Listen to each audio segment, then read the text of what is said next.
हे friends, कैसे हो आप लोग। ओके बच्चों, देखो आज का जो सेशन है ना वो हम लोग कर रहे हैं लाइव यूट्यूब पे, क्योंकि लाइव क्लास में ना बहुत नेटवर्क का प्रॉब्लम हो रहा था, आप लोगों को भी प्रॉब्लम हो रहा था। और यूट्यूब पे रहने से ये बेनिफिट होगा ना कि आप उसको अपने टाइम के अकॉर्डिंग कभी भी देख सकते हो। ठीक है, और यूट्यूब पे रहेगा तो वो हमेशा रहेगा, आप कभी भी कहीं पे भी कंफ्यूजन हो तो आप उसको रिवाइज कर सकते हो। ठीक है, एक तरह से आपके पास रिकॉर्डेड क्लास हो जाएगा। चलो बच्चों, तो आज की पढ़ाई स्टार्ट करते हैं। ये नोट्स है बच्चों आज की क्लास का, जो आपको ऑलरेडी प्रोवाइड कर दिया गया है। आपको बोला था मैंने इसको अपने कॉपी में अभी तक जो आप नोट्स लिखते आ रहे थे उसके साथ आगे में फेयर कर लेने। ठीक है, आई होप आप लोगों ने कर लिया होगा। और फेयर करते वक्त आप लोग इसको पढ़े भी होंगे, पढ़ पढ़ के ही लिखे होंगे, तो बहुत कुछ समझ में आया होगा और बहुत कुछ नहीं भी समझ में आया होगा, ये भी मैं जानता हूँ। ठीक है, तो अभी देखिए उन सभी चीजों को हम लोग क्लियर करेंगे, पॉइंट बाय पॉइंट सभी चीजों को आगे पढ़ेंगे। पहले लास्ट क्लास का बच्चों थोड़ा सा रिकैप कर लेते हैं एक तरह से। ठीक है, देखिए लास्ट क्लास में हम लोगों ने क्या समझा था कि लास्ट क्लास में एक रेवोल्यूशनरी वॉर स्टार्ट हुआ था बच्चों। ठीक है, फ्रांस की जो नेशनल असेंबली थी उसने रेवोल्यूशनरी वॉर डिक्लेयर किया था। कब? अप्रैल 1792 में। किसके अगेंस्ट? प्रशा और ऑस्ट्रिया के अगेंस्ट। क्यों किया था? क्योंकि फ्रांस के जो किंग थे ना, लुई 16, उसने ऑल्दो जो कॉन्स्टिट्यूशन था उसको एक्सेप्ट तो कर लिया था, लेकिन चुपके चुपके वो प्रशा के साथ एक सीक्रेट एग्रीमेंट कर लिया था कि प्रशा आप हमारी हेल्प करो और हम लोग जो मेरे देश में ये नए सिस्टम्स आ रहे हैं, कॉन्स्टिट्यूशन आ रहा है, डेमोक्रेसी आ रहा है, इन सब चीजों को खत्म कर देंगे। ठीक है, और बाकी के जो यूरोप के किंग्स थे ना बच्चों, वो लोग भी एक्चुअली फ्रांस पर अटैक करना चाहते थे, क्योंकि उनको लगता था कि ये उनके लिए भी खतरा है। ये जो कंसेप्ट है, जैसे अमेरिका से फ्रांस में आया है वैसे ही फ्रांस से बाकी के यूरोप के देशों में भी तो फैलेगा ना। तो हो सकता है उनके देश के जो लोग हैं वो भी रेवोल्यूशन कर दें और एक समय ऐसा आए जब उनको भी अपने देश में कॉन्स्टिट्यूशन को एक्सेप्ट करना पड़ जाए, या फिर उनको राजा के पोस्ट से हटा दिया जाए। इस डर में बच्चों सभी लोग फ्रांस पर अटैक करना चाहते थे। अब ऐसे में ये बात फ्रांस की नेशनल असेंबली को भी पता चली। तो फ्रांस की नेशनल असेंबली ने सोचा कि इसके पहले कि बाकी लोग हम लोग पे अटैक करें, हम ही लोग अटैक कर देते हैं। और फ्रांस की नेशनल असेंबली ने प्रशा के अगेंस्ट और ऑस्ट्रिया के अगेंस्ट। ऑस्ट्रिया के अगेंस्ट क्यों बच्चों? ऑस्ट्रिया के अगेंस्ट इसलिए क्योंकि फ्रांस की जो क्वीन थी मैरी एंटोनेट, वो ऑस्ट्रिया की थी। तो एक फीलिंग ऑफ हेट्रेड था बच्चों, क्योंकि वो लोग राजा से नफरत करते थे तो रानी से भी नफरत करते थे। और क्योंकि रानी ऑस्ट्रिया की थी तो उन्होंने ऑस्ट्रिया पे भी अटैक किया। ठीक है, अब लड़ाई की शुरुआत तो हो गई थी बच्चों, लेकिन हम लोगों ने देखा था कि जैसे जैसे लड़ाई आगे बढ़ा, लोगों के अंदर बहुत ज्यादा गुस्सा था, बहुत ज्यादा तकलीफ था। क्यों? क्योंकि फ्रांस में लड़ाई के वक्त, इस लड़ाई को बच्चों हम लोग कहते हैं रेवोल्यूशनरी वॉर। ठीक है, तो रेवोल्यूशनरी वॉर के वक्त जितने भी मेल थे वो लोग सभी फ्रंट पे चले गए थे लड़ने के लिए, और जितने भी विमेन थी वो बेचारी घर पे बच गई थी। उनको घर के लिए पैसा भी कमाना था, घर के सभी लोगों का ध्यान भी रखना था, और सिचुएशन बहुत खराब था। ठीक है, चीजों की महंगाई बढ़ रही थी। ऐसे भी कभी भी बच्चों वॉर होता है ना, तो ये बात आप लोग बाय डिफॉल्ट मान लेना कि उस एरिया में महंगाई बढ़ जाती है। ठीक है, क्योंकि सरकार का जो खर्च होता है वो बढ़ जाता है, तो सरकार टैक्सेस भी बढ़ा देती है। और क्योंकि चीजों की कमी हो जाती है, सप्लाई रुक जाता है, तो चीजों के दाम भी बढ़ जाते हैं। यही चीज फ्रांस में भी हो रहा था। जो विमेन थी वो बेचारी बहुत परेशान थी, उसको घर के लिए खाना लाना, ब्रेड लाना भी बहुत मुश्किल था। ऐसे सिचुएशन में उन लोगों को लगा कि जो 1791 का कॉन्स्टिट्यूशन आया है वो कॉन्स्टिट्यूशन अच्छा नहीं है और उसको बदलने की जरूरत है। और इस सोच के साथ पूरे फ्रांस में पॉलिटिकल क्लब्स बनने लगे, जिसमें से सबसे फेमस था जैकोबिन्स का क्लब। जैकोबिन्स के क्लब में बच्चों जो गरीब लोग थे ना, एक तरह से हम लोग कह सकते हैं कि पुअर या फिर लोअर मिडिल क्लास के लोग, जो वॉच मेकर थे, ठीक है, उसके बाद फिर आर्टिस्ट थे, पीजेंट्स थे, लैंडलेस वर्कर्स थे, ये सब लोग थे जो कि उस ग्रुप में थे। अब देखिए बच्चों सिचुएशन क्या हुआ समर 1792 में। ठीक है, अब हम लोग देखो बच्चों आपके नोट से समझेंगे। देखिए बच्चों, during the war Parisians were angered by the short supply and high price of food. The Jacobins plan and insertion.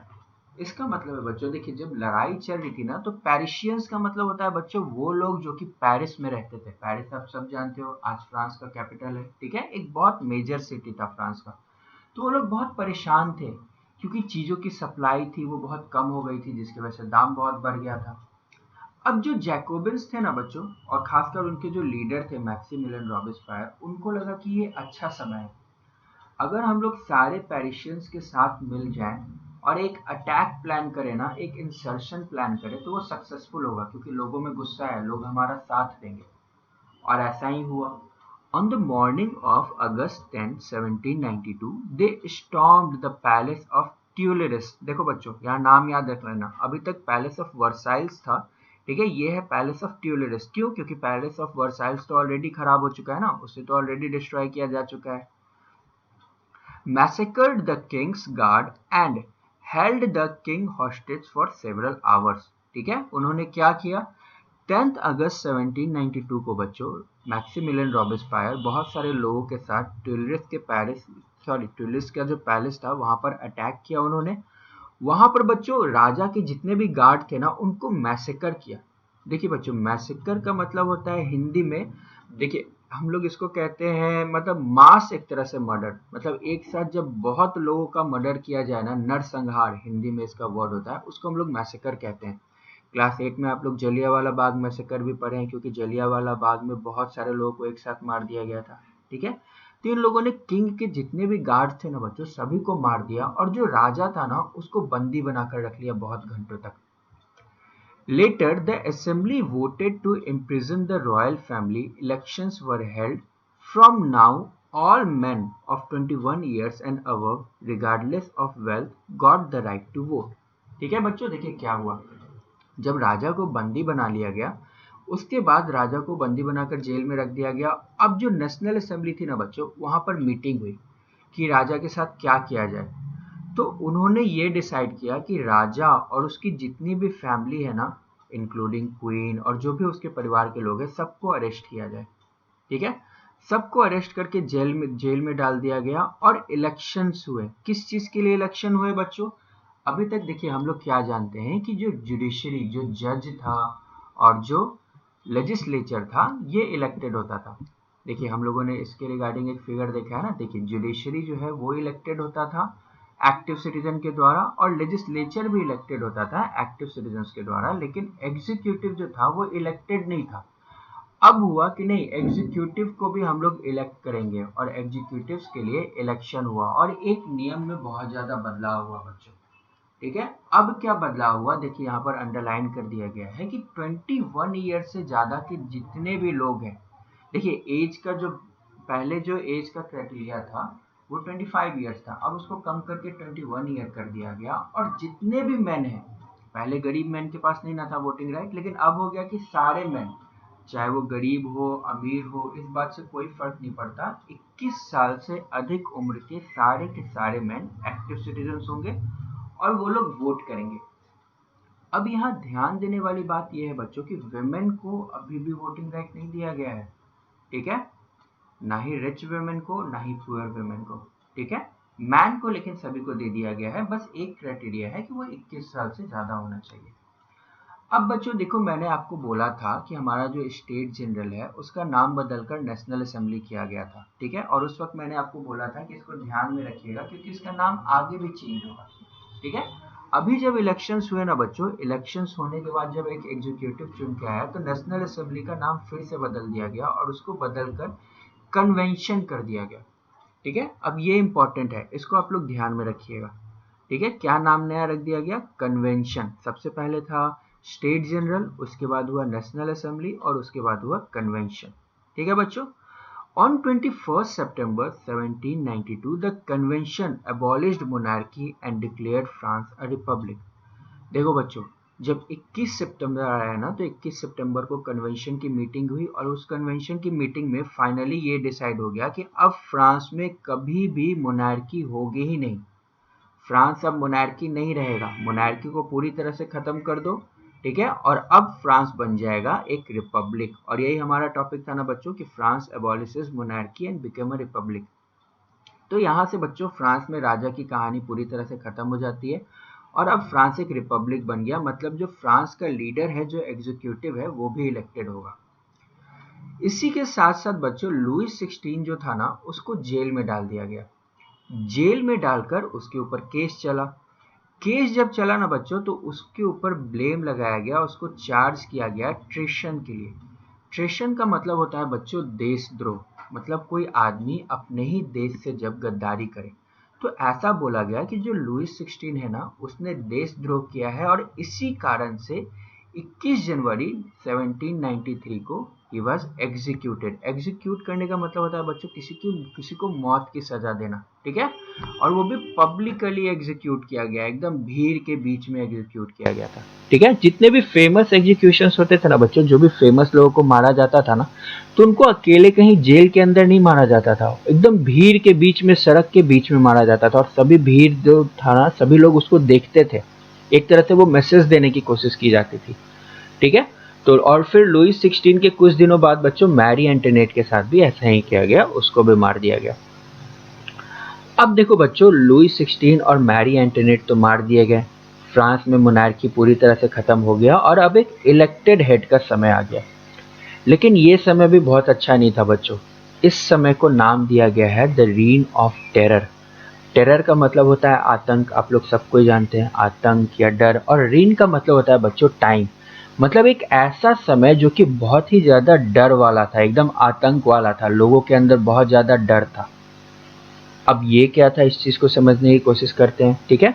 तो देखो बच्चों, 1793 में लुईस 16 जी की डेथ हुई और मोनार्की खत्म हो गया और नया सिस्टम स्टार्ट हुआ। और 1793 से 1794 का एक साल का जो समय है ना, उसी को हम लोग कहते हैं रीन ऑफ टेरर। तो ये आप याद रखिएगा, क्योंकि ये आपसे पूछता है कि रीन ऑफ टेरर कब से कब तक था, तो वो था 1793 से लेकर 1794 तक, ठीक है। अब देखिए बच्चों, इसमें क्या हुआ, अभी राजा कौन था पता है इलेक्शंस में कौन जीता? इलेक्शंस में जीता मैक्सिमिलियन रॉबेस्पायर, जो कि जैकोबियंस क्लब का लीडर था। देखिए बच्चों, ये जो फोटो है ना, ये वाली फोटो, ये मैक्सिमिलियन रॉबेस्पायर जी की ही है, ठीक है, यही थे वो। Robespierre followed a policy of severe control and punishment. जो रॉबेस्पायर का जो तरीका था ना बच्चों, वो सबसे बहुत अलग था। उसका मानना था ना कि कोई भी चीज कंट्रोल करना है या किसी चीज को अच्छा करना है, तो आप दया भावना नहीं रख सकते हो, ठीक है। आपको तुरंत किसी को पनिश करना पड़ेगा, तुरंत किसी को मार दो, खत्म कर दो, ऐसा उसका पॉलिसी था। जो भी उसको लगता था ना कि रिपब्लिक का या देश का दुश्मन है, जैसे कि कोई राजा महाराजा हो गया या उसकी फैमिली का कोई भी आदमी हो गया या फिर उसी के पार्टी के कोई लोग, इवन जैकोबियंस क्लब के भी बच्चों कोई लोग होते थे ना जो कि उसकी पॉलिसी को नहीं मानते थे, उसको लगता था कि नहीं, रॉबेस्पायर की पॉलिसी में कुछ गलतियां हैं, वो कुछ सुनता ही नहीं था, उसको मार देता था, ठीक है।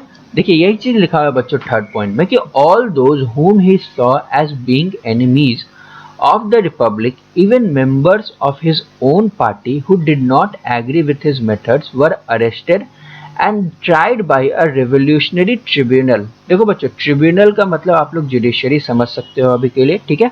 और एक चीज देखिए, ये रेवोल्यूशनरी ट्रिब्यूनल है, मतलब ये जो नॉर्मल कोर्ट होता है ना, जो जस्टिस करता है, वो नहीं है। ये एक अलग कोर्ट है जिसमें सारे रेवोल्यूशनरीज थे, मतलब सारे वो लोग बैठे हुए थे ना जो रॉबेस्पायर की तरह सोचते थे, ठीक है। उन सभी लोगों को बैठाया। अब वो लोग तो है, वो लोग हमेशा इसके जैसा ही सोचेंगे, जो भी इसको गलत लगता है उन लोगों को भी गलत लगेगा, और वो लोग भी यही पनिश करने के लिए, मारने का ही तुरंत सोचेंगे, ठीक है। तो रिवोल्यूशनरी ट्रिब्यूनल में उसको डाला जाता था, और अगर रिवोल्यूशनरी ट्रिब्यूनल को लगता था कि वो गिल्टी है, यानी कि उसकी गलती है, तो फिर उसको ग्लूटेनिफाइड कर दिया जाता था। अब देखो बच्चों, ये ग्लूटेन का मतलब क्या है, ठीक है, या ग्लूटेनिफाइंग का मतलब क्या है? देखिए, ग्लूटेन एक डिवाइस था बच्चों, देखो यहाँ एक पिक्चर में बना हुआ है ना, यही डिवाइस है ग्लूटेन। इस डिवाइस को इन्वेंट किए थे डॉक्टर ग्लूटेन, और उन्हीं के नाम पे इसका नाम रखा गया था ग्लूटेन। आप जैसा देख रहे हैं ना, इसमें दो लंबे लंबे वुडन पोल्स है और ऊपर में ये एक बहुत भारी ब्लेड होता था बच्चों, ठीक है। किसी भी आदमी को अगर मारना होता था ना, तो उसको इसके ऊपर लिटा दिया जाता था, और ऊपर से ब्लेड को देखिए, एक रस्सी बंधा हुआ है, रस्सी से उसको पुली की तरह कोई ऊपर खींच के रखता था, फिर अचानक से उसको छोड़ देता था, तो ये ब्लेड अपनी वजन से बहुत तेजी से नीचे गिरता था, और यहाँ पर उस आदमी का सर रहता था, उस आदमी के सर को काटते हुए नीचे चला जाता था, ठीक है। तो फ्रांस में बच्चों जो भी एग्जीक्यूशंस हो रहे थे ना, जिनको भी मौत की सजा दी जाती थी, तो वो इस ग्लूटेन से ही दी जाती थी, ठीक है। तो ये एक बहुत ही फेमस डिवाइस है फ्रांस की हिस्ट्री में। अब देखिए बच्चों क्या हुआ। अब जो रॉबेस्पायर थे ना, उसने, ठीक है, वो समझदार नहीं था, किसी भी चीज को समझता नहीं था, किसी भी चीज को मानता नहीं था, लेकिन उसने कुछ अच्छे काम भी किए बच्चों, ठीक है। दोनों ही पहलू को हम लोग समझेंगे, उसने अच्छे काम भी किए, लेकिन उसका जो तरीका था वो गलत था। अब इससे देखिए एक क्वेश्चन देता है आपके एग्जाम में 5 मार्क का। देखिए यहाँ पर क्वेश्चन लिखा हुआ है, state some of the major reforms brought by the Robespierre's government. मतलब कुछ इंपॉर्टेंट चेंजेस बताइए बच्चों। रिफॉर्म्स हम लोग तब कहते हैं ना बच्चों जब कोई चेंज पॉजिटिव, किसी अच्छे चीज के लिए कोई बदलाव किया जाए ना, तो उसको हम लोग रिफॉर्म कहते हैं। ठीक है, तो आपको बताना है कि वो कौन कौन से रिफॉर्म थे जो कि रॉबेस्पायर की गवर्नमेंट ने लाया था। ठीक है, तो ये 5 मार्क्स का क्वेश्चन आता है और यहाँ पर 5 पॉइंट्स भी दिया है बच्चों, यही आपका आंसर होगा इस क्वेश्चन का। देखिए पहला क्या है, Robespierre's government issued laws placing a maximum ceiling on wages and prices. Meat and bread were rationed. देखो बच्चों क्या हुआ, जैसा कि हम लोग सब जानते हैं कि रॉबेस्पायर एक गरीब फैमिली से था। ठीक है, तो वो जानता था गरीब लोगों का तकलीफ क्या है, इसीलिए उसने ज्यादातर जो काम किया ना वो गरीबों के लिए ही किया। उसने क्या किया बच्चों, वेजेस और प्राइसेस, किसी भी चीज का अगर कोई सैलरी होगा या फिर कोई दाम होगा तो उसका मैक्सिमम सीलिंग एक फिक्स कर दिया। जैसे मान लीजिए वीट है तो इतना से ज्यादा वीट का दाम नहीं हो सकता है। जैसे मान लीजिए उसने 10 रुपीज पर केजी फिक्स कर दिया, तो कैसा भी सिचुएशन आए, कितनी भी कमी हो, कितनी भी सप्लाई की कमी हो, कैसा भी मौसम हो, लेकिन 10 रुपए पर केजी से ज्यादा वीट का दाम कोई रख ही नहीं सकता है। ठीक है, इसके अलावा उसने मीट और ब्रेड को बच्चों राशन भी किया। जैसे आप लोग जानते हैं ना कि फ्रांस में स्टेपल फूड क्या था, ब्रेड और मीट था, सभी लोग खाते थे, तो उसको उसने राशन किया। राशन करने का मतलब होता है बच्चों लोगों में उसको डिस्ट्रीब्यूट करना बहुत कम ही दाम में। ठीक है, ये सब बहुत अच्छे स्टेप थे। उसके बाद peasants were forced to transport their grains to cities and sell it at prices fixed by the government. ठीक है, जितने भी किसान थे ना बच्चों उन सभी को इसने फोर्स किया कि आपका जो भी प्रोड्यूस है, जो भी ग्रेन्स है, आप उसको शहर में लेकर जाएंगे और शहर में ले जाकर उसी दाम में बेचेंगे जो गवर्नमेंट ने डिसाइड किया है। आप उससे ज्यादा दाम में नहीं बेच सकते हो। ठीक है, जिससे गरीब आदमी को भी खाना मिले। The use of more expensive white flour was forbidden. All citizens were required to eat plain और equality bread, a loaf made of whole wheat. अब देखो बच्चों इसने और क्या किया। पहले क्या होता था ना बच्चे, देखिए जो गरीब लोग होते थे ना वो होल व्हीट का, यानी कि ब्राउन जो व्हीट होता है ना उसका ब्रेड खाते थे, और जो अमीर लोग थे वो व्हाइट ब्रेड खाते थे, व्हाइट व्हीट का बना हुआ, व्हाइट आटे का बना हुआ। तो इस फर्क को खत्म करने के लिए ना मैक्सिमिलियन रॉबेस्पायर का सोच बहुत क्लियर था। वो अमीर और गरीब का फर्क खत्म करना चाहता था। तो इस फर्क को खत्म करने के लिए उसने फ्रांस में नियम ही बना दिया कि फ्रांस में कोई भी व्हाइट फ्लोर का बना हुआ ब्रेड खा ही नहीं सकता है। ये एकदम रूल है, एक नियम है, और सभी को बस इक्वालिटी ब्रेड ही खाना पड़ेगा। इक्वालिटी ब्रेड बच्चों इसका फ्रेंच ट्रांसलेशन है, एक्चुअली फ्रांस में जो वर्ड है ना वो ये है। ठीक है, ये सिंपली एक प्लेन ब्रेड होता है जो कि होल व्हीट का बना होता है, नॉर्मल जो गेहूं का आटा होता है उसका बना होता है। तो उसने नियम बना दिया कि आप अमीर हो या गरीब हो उससे फर्क नहीं पड़ता, खाना तो आपको यही वाला ब्रेड पड़ेगा। ठीक है, equality was also sought to be practised through the forms of speech and address. ठीक है, देखिए बच्चों क्या हुआ, जैसे देखिए हम लोग कभी भी किसी से बात करते हैं या स्पीच देते हैं या कोई पब्लिक मीटिंग होती है या कोई मतलब पब्लिक स्पीकर है, तो हम लोग ऐसा बोलते हैं ना, जो इंपॉर्टेंट लोग होते हैं उनको सर कहा जाता है या मैडम कहा जाता है। ठीक है, इसने ये नियम ही चेंज कर दिया, बोला फ्रांस में ना ही कोई सर है ना ही कोई मैडम है। ठीक है, सर के लिए बच्चों देखो ये वाला टर्म यूज किया जाता था मॉन्सियर। ठीक है, और मैडम के लिए यूज किया जाता था सिंपल मैडम। ठीक है, फ्रेंच ट्रांसलेशन है बच्चों ये सब सिंपली सर और मैडम का। इसने कहा कि कोई ना सर होगा ना मैडम होगा, किसी को भी फ्रांस में आप लोग सर या मैडम नहीं कह सकते हैं, सब कोई सिंपली होगा सिटोयन और सिटोयनी। ठीक है, मतलब अगर आप मेल हो तो सिटोयन, फीमेल हो तो सिटोयनी, जिसका फ्रेंच में सिंपली मतलब था सिटीजन, एक नागरिक। मतलब अगर आप फ्रांस में हो तो फ्रांस के एक साधारण नागरिक हो, इससे ज्यादा कुछ नहीं हो, सर मैडम किसी को नहीं बोला जाएगा। उसके बाद बच्चों देखो एक और बहुत इंपॉर्टेंट चेंज इसने किया, जितने भी चर्च थे ना फ्रांस में, देखिए जब नेशनल असेंबली बनी थी तो उसने चर्च के जितने भी टैक्सेस थे सबको खत्म कर दिया था, और उसके अलावा चर्च की सारी जमीन को छीनकर उसको लोगों में बांट दिया था। मैक्सिमिलियन रॉबेस्पायर ने चर्च को ही बंद कर दिया, बोला कि चर्च की जरूरत ही नहीं है, जितना भी चर्च था सबको बंद कर दिया, और जो चर्च का बिल्डिंग था ना बच्चों उन सभी को गवर्नमेंट ऑफिस बना दिया या फिर आर्मी बैरक बना दिया।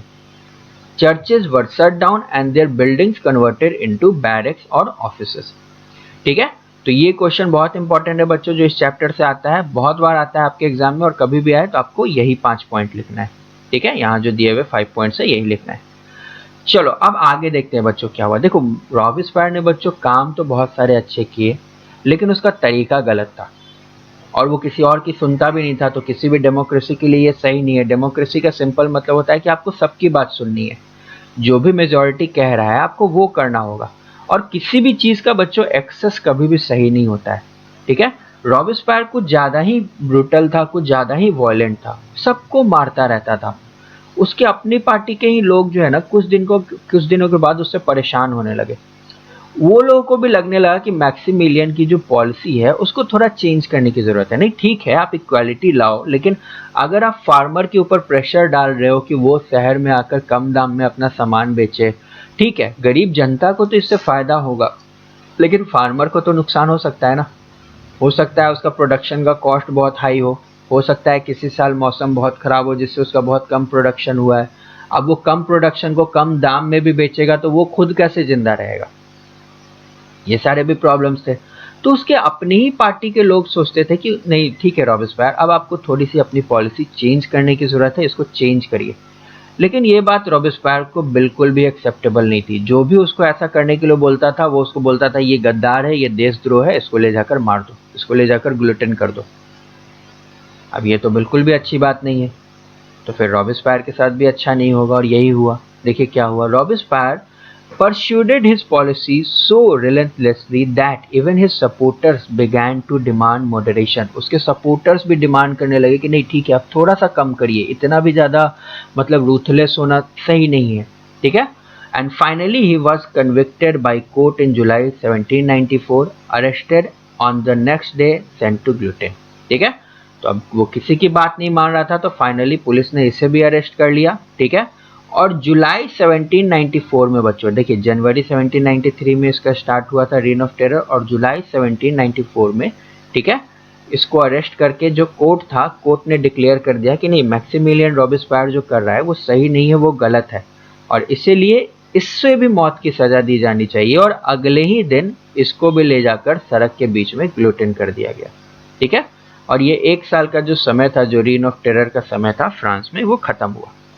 अब देखो बच्चों, जब रेन ऑफ टेरर खत्म हो गया ना तो लोग बहुत कंफ्यूज थे। लोगों को लगा अब क्या करें, जब राजा था तब भी हम लोग खुश नहीं थे। उसके बाद जब नेशनल असेंबली बनी, उसमें जो सोसाइटी के अमीर लोग हैं उनके पास पावर था, तो वो लोग भी हम लोगों को अच्छे से नहीं रख रहे थे, उनके साथ भी हम लोग खुश नहीं थे। उसके बाद एक ऐसा समय आया जब एक गरीब आदमी के पास पावर आ गया, तो वो भी अच्छे से नहीं रह रहा था। फिर वो अपना चालू कर दिया, अपना तरीका स्टार्ट कर दिया, जिसमें भी हम लोग खुश नहीं थे। तो आखिर अब किया क्या जाए। तो इसका बच्चों सॉल्यूशन निकला कि देखो, कभी भी किसी एक आदमी के पास पावर रहना अच्छी बात नहीं है। अगर किसी एक आदमी के पास पावर है और वो आदमी बदमाश निकल गया तो फिर तो वो सब कुछ खराब कर देगा, ठीक है। तो इससे अच्छा है कि हम लोग एक पूरा पैनल बना दें, ठीक है, और उनमें से सभी लोगों को पावर दे दे। और यही चीज हुआ बच्चों। पहले जो एक राजा होता था या एक एग्जीक्यूटिव होता था, उसकी जगह अब डायरेक्टरी होती थी, ठीक है।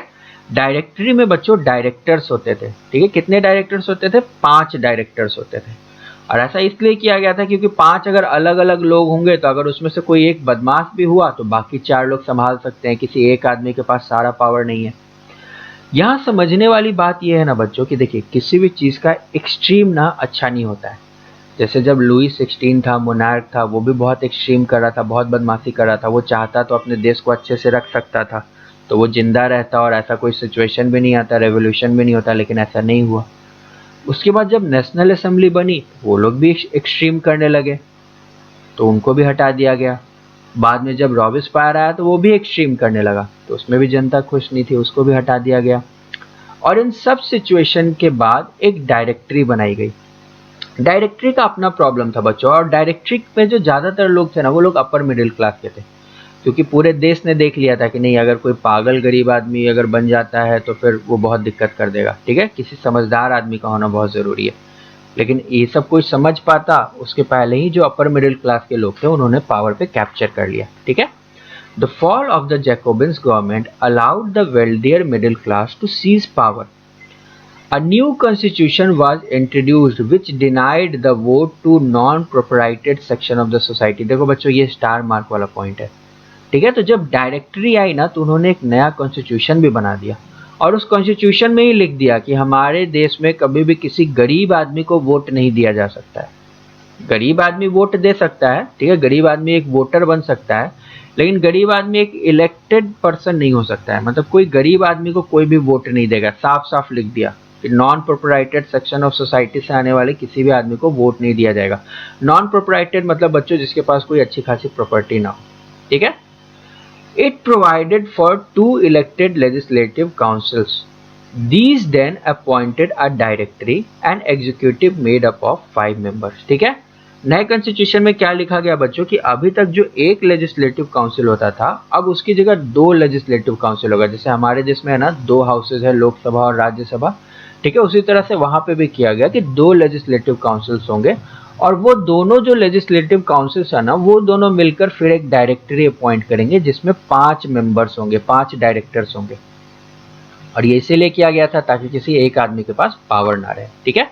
This was meant as a safeguard against the concentration of power to one man.